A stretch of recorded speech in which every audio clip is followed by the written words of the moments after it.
Here's a fact nobody tells you about getting robbed by your own kid. You don't feel it in your chest first. You feel it in your hands.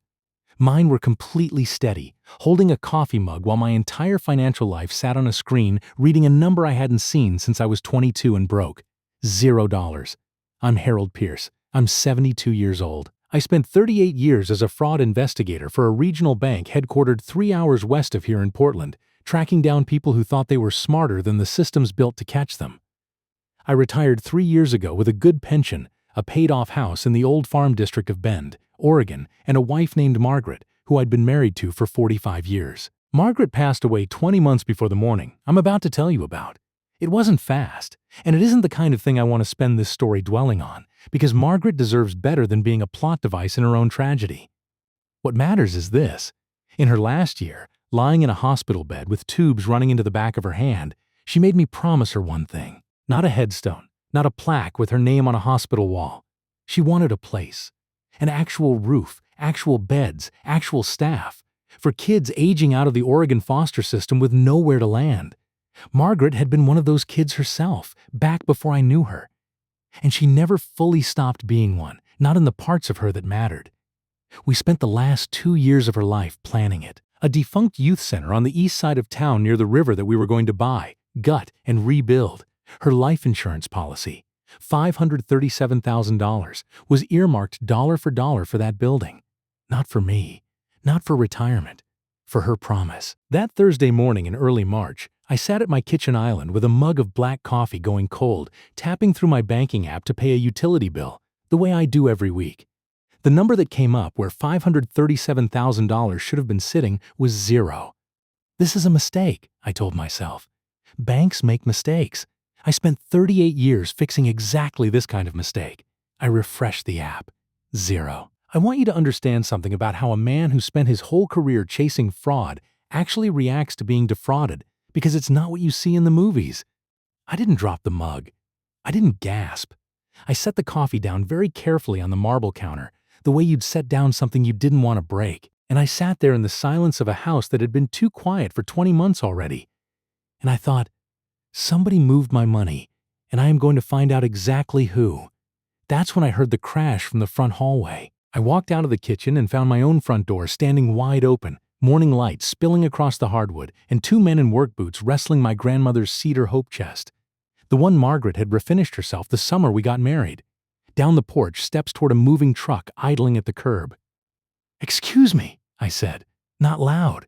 I didn't need loud. 38 years of interviewing embezzlers teaches you that volume is for people who don't actually have leverage. What exactly are you doing with my furniture? The bigger of the 2 men, a guy with a sunburned neck and a clipboard hanging off 2 fingers, barely looked up. "Just doing the job, sir. Client wants the house cleared by noon." "Client," I repeated.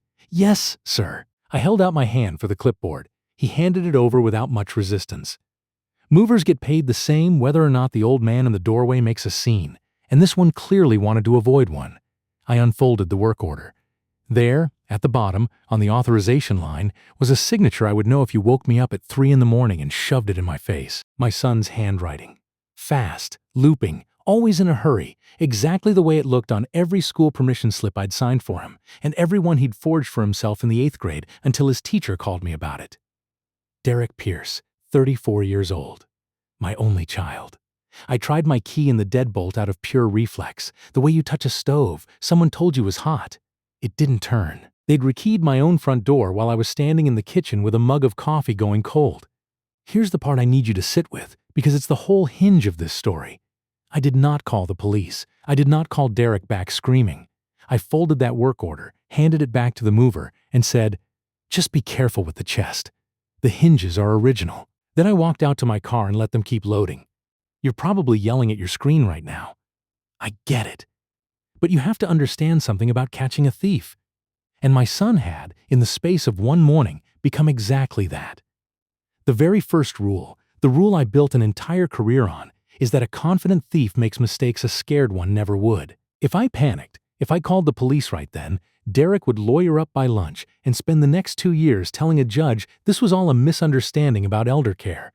I needed him relaxed. I needed him celebrating. I needed him talking. So before I did anything else, I called the one person who'd known me longer than my own son had been alive.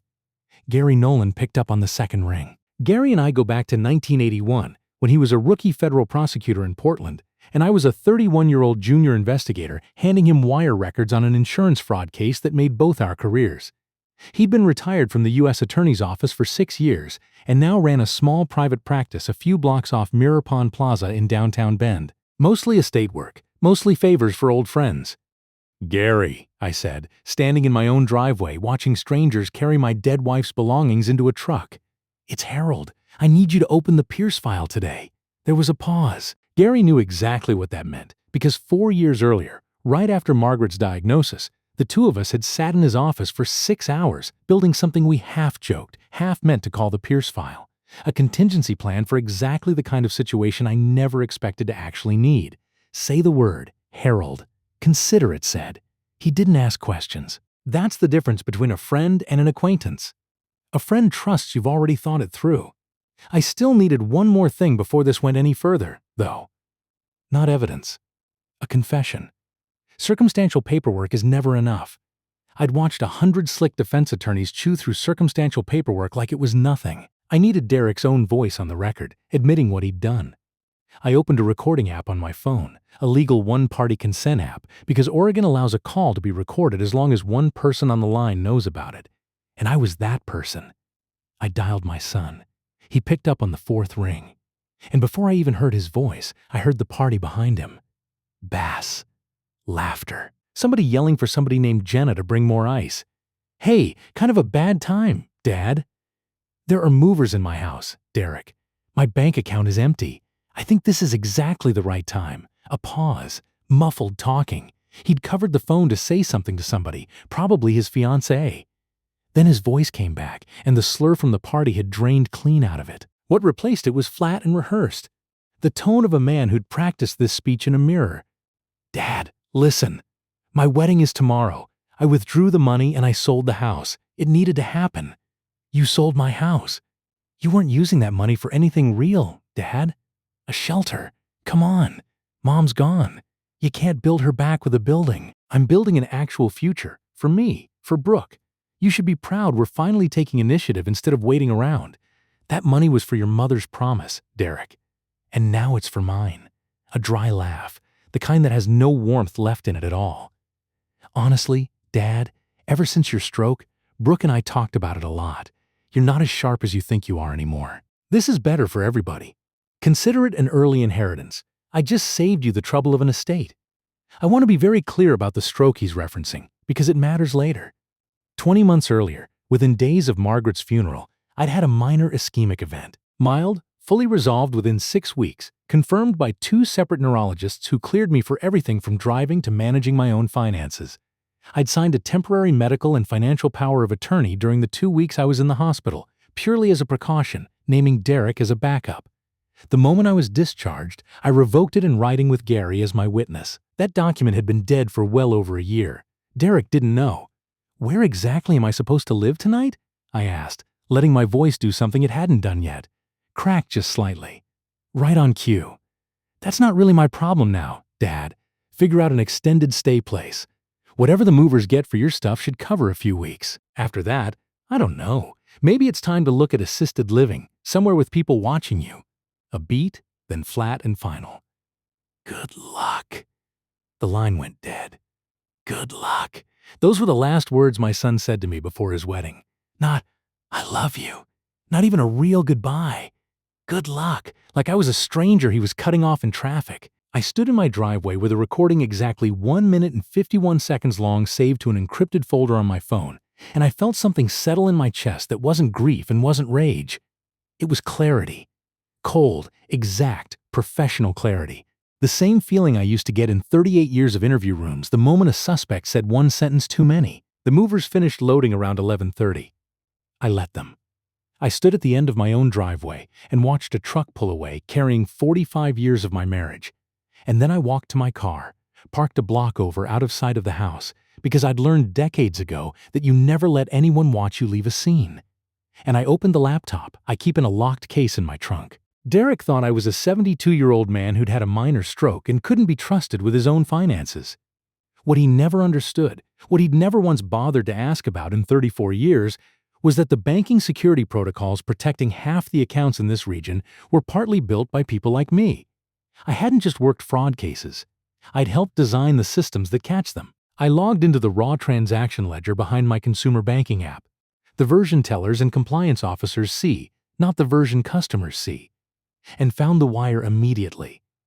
$537,000 routed out at 8:14 the previous morning, bounced through a clearinghouse, and landed in a newly opened account at a bank headquartered in Denver, Colorado, not Oregon. My son, deliberately, or more likely out of pure carelessness, had just moved stolen funds across a state line.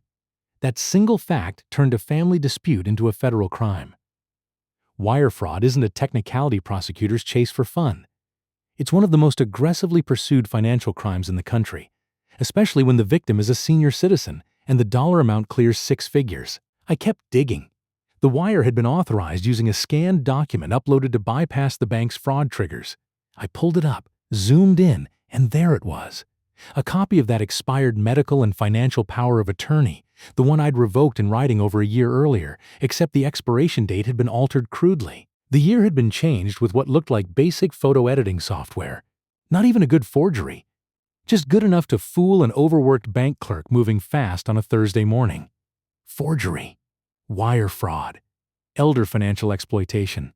My son had built himself a 3-count federal indictment in under 24 hours, and he had no idea. I saved everything. The altered document, the wire logs, the routing numbers, the timestamps, into an encrypted folder, then mirrored it to a private cloud server and sent a copy directly to Gary's office. 2 backups. I never trust one copy of anything. That's rule number 2 of 38 years in this business. I looked at the time. Derek and Brooke's rehearsal dinner started at 6 o'clock that evening at a rented estate called Silver Creek, 25 minutes south of the city near Sisters. I had a little over 6 hours. It was time to pay my son a visit at his rehearsal dinner, and I wasn't going in the way he'd expect. I didn't drive my own car to Silver Creek. I left it in a public garage downtown and called a rideshare instead, because the last thing I needed was Derek's people spotting my sedan in the parking lot and warning him before I was inside. The driver was a quiet kid who kept the radio low, which I appreciated, because I spent the whole 25-minute ride rehearsing exactly how weak I needed to look. Silver Creek Estate sits on 11 acres in the foothills outside Sisters, all glass and stacked stone, the kind of rental venue that costs more for one weekend than most people's cars. String lights, a live jazz trio warming up under a pavilion, valet in matching vests, parking cars I recognized, and a few I didn't. I walked up the front steps wearing the same khakis and flannel I'd had on since 6 o'clock that morning, because I hadn't been given the chance to change. Derek's movers had taken every suit I owned along with everything else. That worked in my favor more than any tuxedo could have. I found Brooke first, near an outdoor bar built into a converted horse stall, laughing loudly at something with a group of women I didn't recognize, wearing a pale blue dress that probably cost more than my monthly mortgage used to. Brooke Sinclair, 29 years old. I'd met her exactly 4 times in the 18 months she and Derek had been engaged, and every one of those times, she'd looked at me the way you look at a stain you're trying not to acknowledge is on your shoe. Her eyes found me across the lawn, and her whole face went through 3 expressions in about 2 seconds. Confusion, recognition, and then something close to panic. She crossed the lawn fast, heels clicking against the flagstone, and got right up in my space before I could say a word. "What are you doing here?" Her voice was a hiss, pitched low enough that the women she'd been laughing with a second earlier wouldn't hear it. "You weren't invited tonight, Harold. I just need to talk to my son," I said, letting my shoulders drop, letting my voice shake just slightly. "There were men in my house today, taking everything." She grabbed my forearm hard, her nails digging in through the flannel, and steered me a few steps toward the tree line, away from the party. "Keep your voice down. Do you have any idea who's here tonight? Investors, people who matter to my brand. You look homeless, Harold.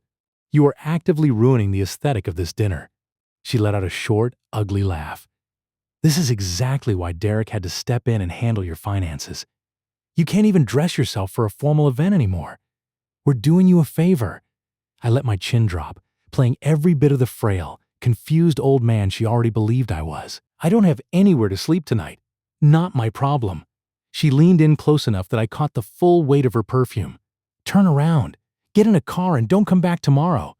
If you embarrass Derek in front of these people, I will make sure the rest of your life is spent somewhere with padded walls. You have zero power here. You're broke. You're homeless. And you are a stain on my perfect weekend." Before she could finish enjoying herself, a hand closed hard on my shoulder from behind. Derek. He smelled like scotch and cologne, wearing a linen suit I didn't recognize. Paid for, I now knew with certainty, by his dead mother's life insurance policy. He didn't say a word to me in front of the crowd. He just gripped my shoulder and steered me hard down a side hallway of the main house and into a private study, then shut the door behind us, sealing off the music and the laughter like a switch had been flipped. The room was heavy. Dark wood paneling, a wall of unread leather-bound books, a huge mahogany desk clearly meant to make whoever sat behind it feel important. Derek leaned against it, arms crossed, studying me the way you'd study a problem you were annoyed to still be dealing with. "What is this, Derek?" I asked, letting my hands tremble. "Why is my house being emptied? Why is my account at zero?" He sighed like I'd asked him something exhausting. "Dad, we've been over this. You don't remember?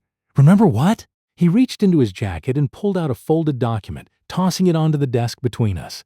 The same forged power of attorney I'd already found on my laptop that morning.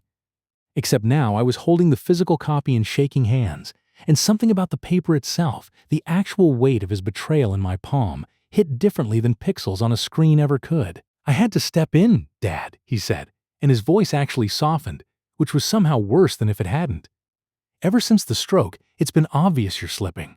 I couldn't just sit back and let you get taken advantage of by some scammer online.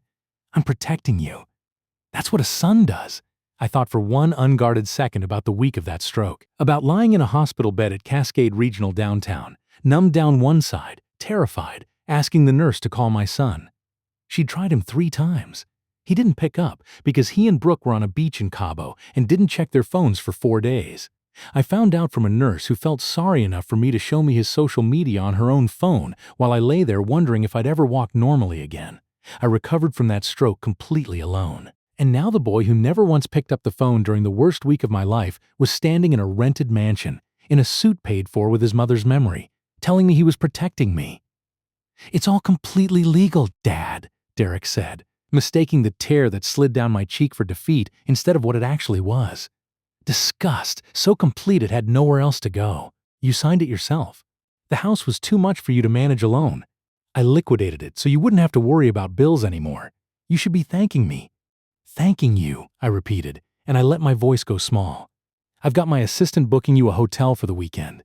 After the wedding, we'll look at some assisted living places. Somewhere nice. Somewhere with people watching you." He patted my shoulder, the exact same condescending rhythm you'd use on a golden retriever. "You'll make friends." I folded the forged document and slid it into my jacket pocket without a word, and I turned to leave. Derek had no idea he'd just handed a forensic investigator physical evidence of the exact crime that was going to end his freedom. He thought he'd won. He thought he'd successfully filed his own father away, tidy and quiet. Before I even reached the door, it swung open. Brooke had been listening in the hallway the entire time, waiting for her moment. She stepped fully into the room, closing the door most of the way behind her, boxing me into the small space between them. "You really thought you could show up here and make demands?" she said, shaking her head slowly, savoring it. She dug into a small clutch purse and pulled out a crisp $100 bill, holding it up between 2 fingers like she was tipping a valet. Then she stepped in close and tucked it into my breast pocket herself, patting it twice. "Take a cab to a motel, old man," she said, low enough that only I could hear it. "Buy yourself dinner. Don't you dare show your face at the venue tomorrow. Don't ruin my photos." "Thank you," I murmured, and I dropped my eyes, and I let myself out. I want you to sit with that scene for a second, because it's the reason everything after this happens the way it does. That $100 bill wasn't an insult to me. It was Brooke handing me, without knowing it, a piece of physical evidence with her own fingerprints on it, at the exact moment she was congratulating herself on having won. Arrogance is always the fatal flaw. I built an entire career proving that sentence true, over and over, for 38 years. I walked out of that mansion the same slow, shuffling way I'd walked in, and I didn't drop the act until I was 300 feet down the driveway, out of sight of the valet, standing under a street lamp waiting for another car.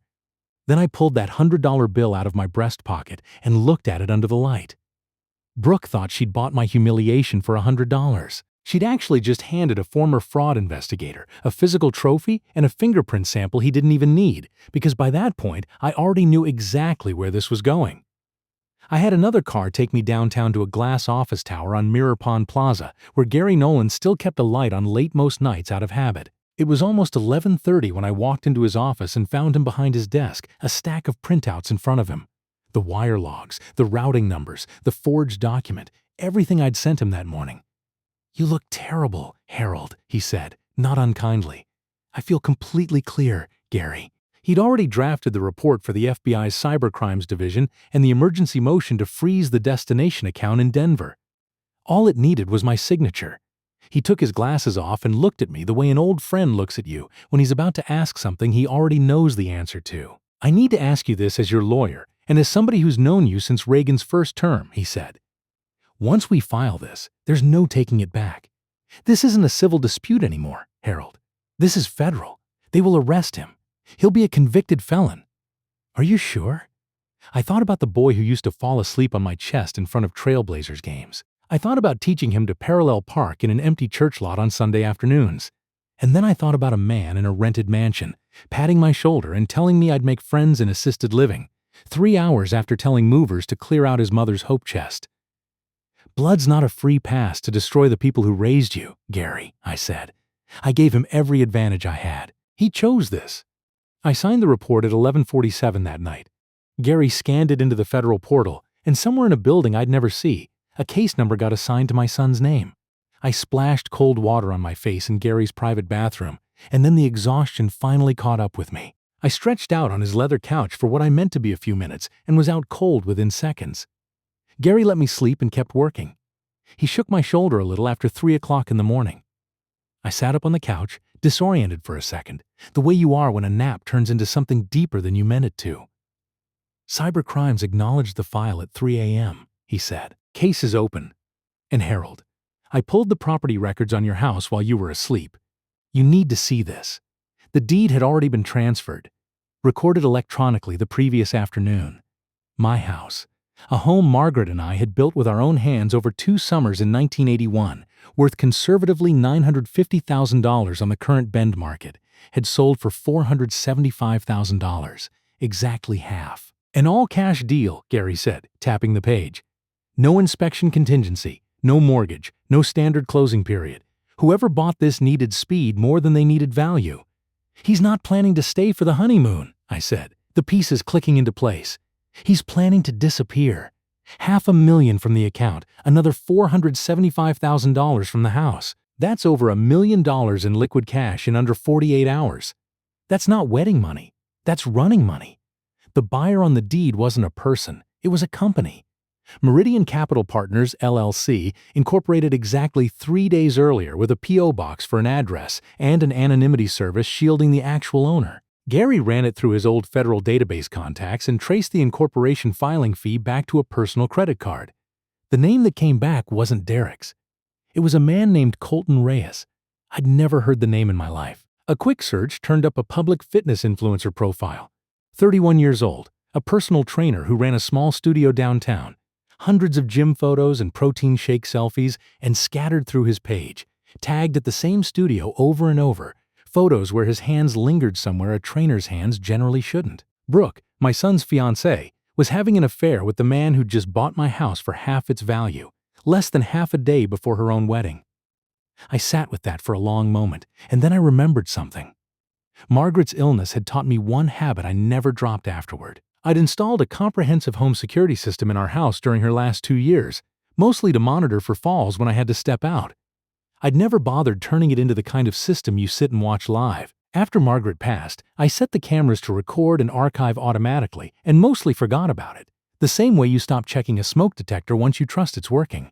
My bedroom is upstairs at the back of the house, well out of earshot of the study and the living room below.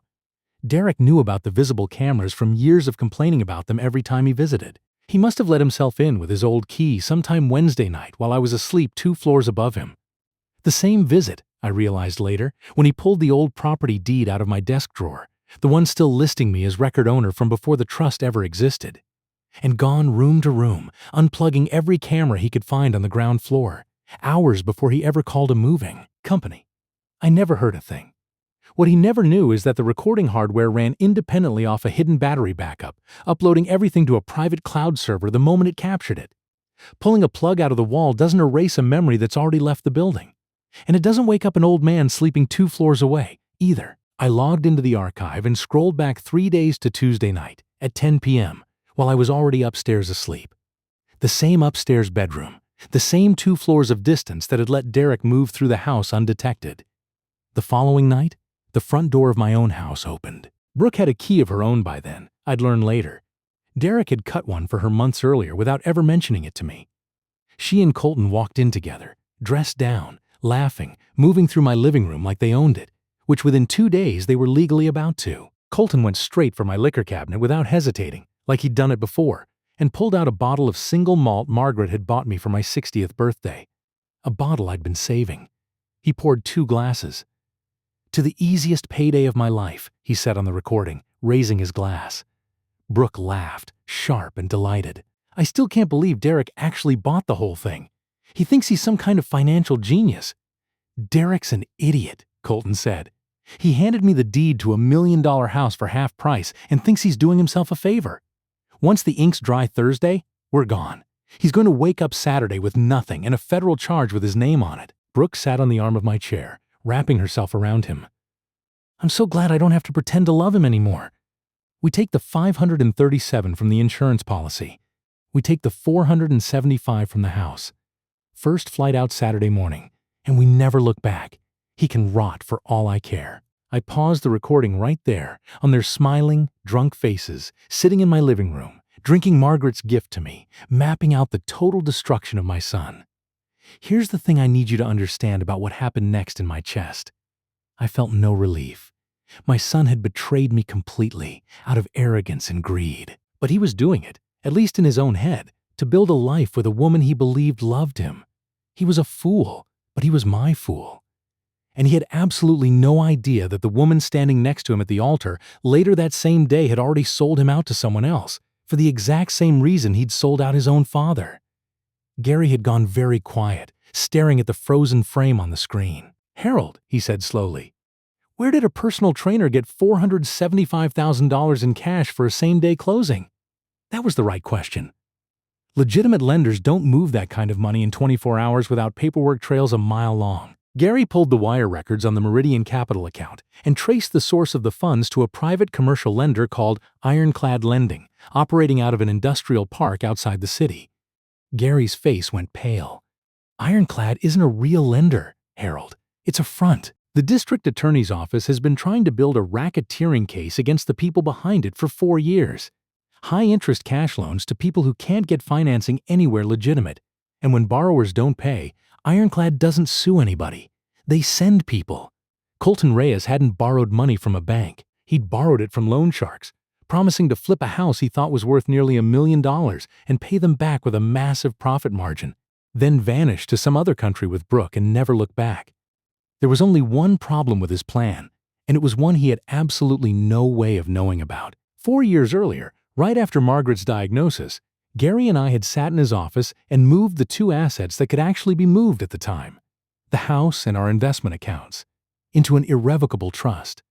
Legally, I hadn't owned that house in 4 years. Neither had Derek. The old deed he found in my desk drawer, the one I deliberately kept instead of shredding once the trust took over exactly for a moment like this one, still listed me personally as record owner. It gave Derek everything a title company clerk would expect to see. The correct legal description, the correct parcel number, my name on file. Armed with that and the altered power of attorney, he'd been able to sign a brand new deed as my supposed attorney-in-fact and push it through recording before anyone at the county thought to look past the surface. What nobody checked, not Derek, not Meridian's closing attorney, not the clerk who stamped it, was the one thing that actually mattered. I hadn't been the true legal owner in 4 years. The trust was. And a forged, expired power of attorney doesn't grant authority over a trust it was never written into in the first place. The life insurance policy was different, and deliberately so. Back then, there was no payout yet to protect. Margaret was still alive. What we did instead was name the trust itself as the policy's sole beneficiary, so that whenever the day came, the insurer would be legally required to pay the money straight to the trust, not to me personally. That part worked exactly as designed. The problem was what happened after. Once Margaret passed and the payout landed, the trust released it into a standard operating account in my name, specifically so I could move fast on the community center purchase the moment the right building came open. A trust account holding 6 figures in cold storage doesn't let you make a competitive cash offer on a building. That account was real, it was liquid, and it was mine to access. It was never meant to sit there for 20 months waiting for the right piece of real estate. It just took longer than either of us planned. And in the meantime, it was exactly the kind of account a forged power of attorney could actually touch. That's the part I hadn't accounted for. Derek didn't steal a decoy. He stole real money. And for the better part of 2 days, it was actually gone, sitting in a live account in Denver, completely outside my control, until the FBI's emergency freeze order caught up to it. The house was a different story entirely. Derek had sold a house he never legally owned.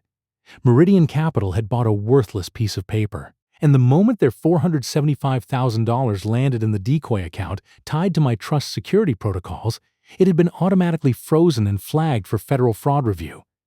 Money that Colton Reyes now owed to violent people, with absolutely no way to get it back. You let a loan shark front-hand nearly $500,000 to a fake real estate deal, Gary said, and for the first time all night, he actually laughed. Low, disbelieving, half horrified. Harold, this isn't a trap anymore. It's a minefield, and you built every inch of it. They built it themselves, I said. I just left the door unlocked and waited. Later that day, all 3 of them were going to stand in front of 300 guests, believing they'd already won. I intended to be there when they found out otherwise. By the time we'd finished piecing together everything on Colton Reyes and Ironclad Lending, the sun was already coming up outside Gary's office windows. I slept 2 more hours on his couch, showered again in his private bathroom, and put on the one suit that hadn't been in my house when the movers came. A charcoal gray suit I'd left hanging in Gary's guest closet years earlier after a fundraising dinner, because Gary and I had been trading favors and formal wear since before Derek was born. I stood in front of the mirror and barely recognized the man looking back. Not because I looked different. Because for the first time in 20 months, I didn't look like a man carrying grief. I looked like a man about to finish a case. I checked my phone. The video file from Tuesday night was downloaded, backed up twice, ready to play through any auxiliary cable in the country. The audio recording of Derek's confession from Thursday afternoon was saved next to it. In my wallet, folded neatly, was a $100 bill with Brooke's fingerprints on it. Evidence I didn't strictly need anymore, but I was keeping it anyway, for reasons that were entirely mine. Gary drove. Neither of us said much on the way out to Silver Creek. There wasn't much left to say. The wedding started at 4 o'clock that afternoon, and we pulled into the gravel lot just after 3:30, Gary parking deliberately across 2 spaces near the exit road, blocking a catering van in case we needed to leave fast. I walked toward the ceremony lawn alone. 300 white folding chairs faced a wooden arch wrapped in eucalyptus, overlooking a small lake. A string quartet was playing something soft. Derek stood at the altar in a tailored navy suit, looking for just one more minute like the boy who used to fall asleep against my shoulder on long car rides home from his grandparents' place in Eugene.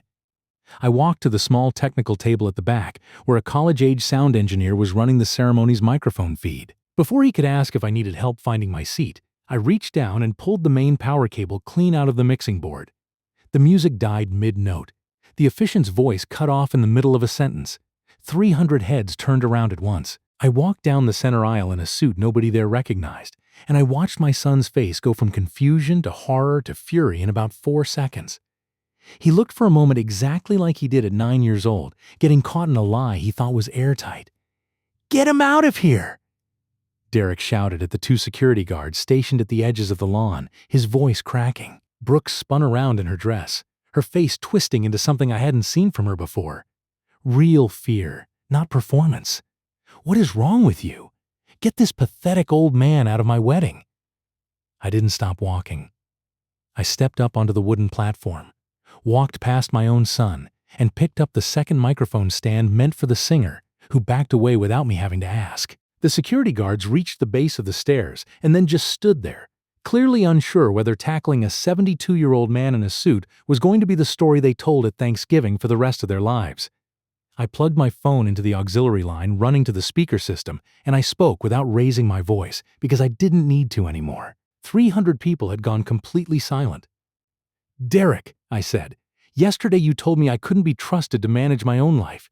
You told me to find an extended stay place and start looking at assisted living. You emptied your mother's life insurance policy.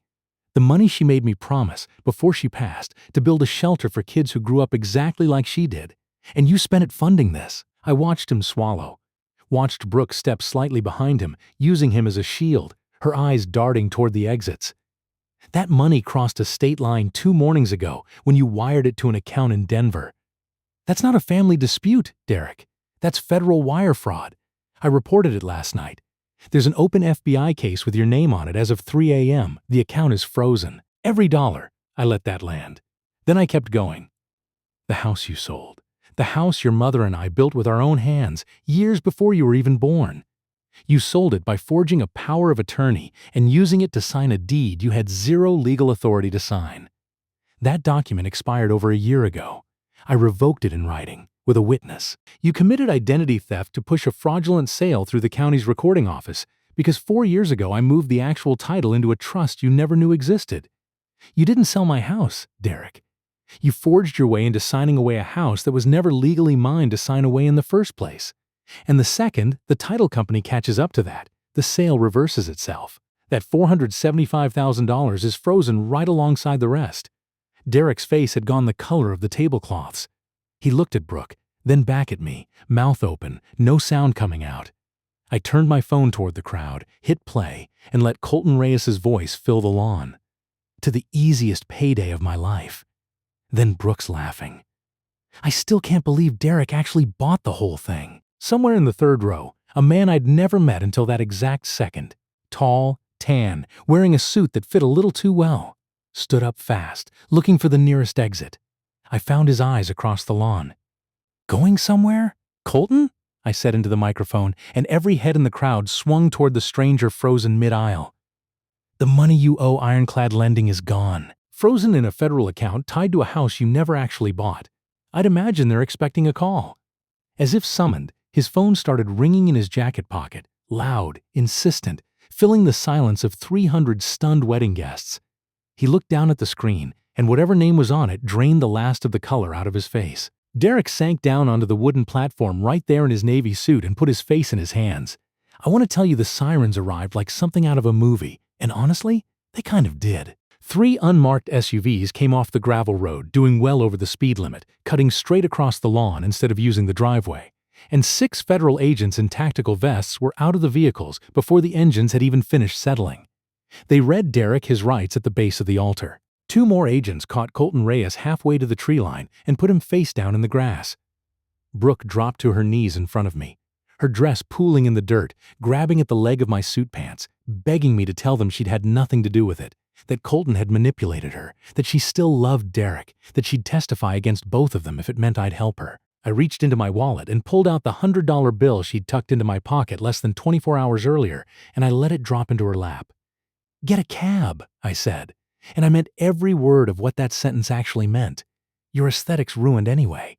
6 months passed. Autumn settled over the high desert around Bend the way it does every year, and my house on Cascade Street, fully restored, every piece of furniture recovered through the criminal restitution process, finally stopped feeling hollow. Derek didn't fight the charges, facing a recorded confession, forged documents, and wire records that left no room for interpretation. His public defender pushed him toward a plea deal. He's serving 4 years at a federal facility, 2 states away. He writes me letters sometimes. I read every one. I haven't answered any of them yet. Maybe someday. Not yet. Brooke's cooperation deal kept her out of federal prison, but it didn't save the life she'd built her whole identity around. Her online following evaporated within a week of the arrests going public. Last, I heard from Gary, who still keeps tabs out of old habit. She was working retail in Portland, paying down legal fees that would take her years to clear. Colton Reyes vanished from Bend entirely about 3 days after the wedding, leaving his gym membership list, his leased car, and an unpaid debt to people who do not forgive unpaid debts. Nobody I know has heard from him since. And honestly, nobody's looking very hard. The frozen funds. Every dollar of the $537,000 from Margaret's policy, plus the $475,000 seized as fraudulent proceeds from Ironclad Lending, were released back to my trust as court-ordered restitution. Every cent of it went exactly where Margaret always wanted it to go. 3 weeks ago, I stood on the east side of Bend near the river and cut a ribbon in front of a fully renovated building with a small brass plaque by the front door.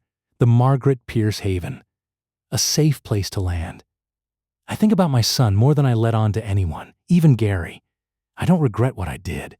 I regret that it was necessary. There's a difference, even if it doesn't always feel like one at 3 o'clock in the morning. Family isn't blood.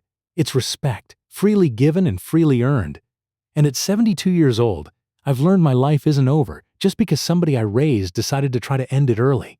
It's just been properly audited.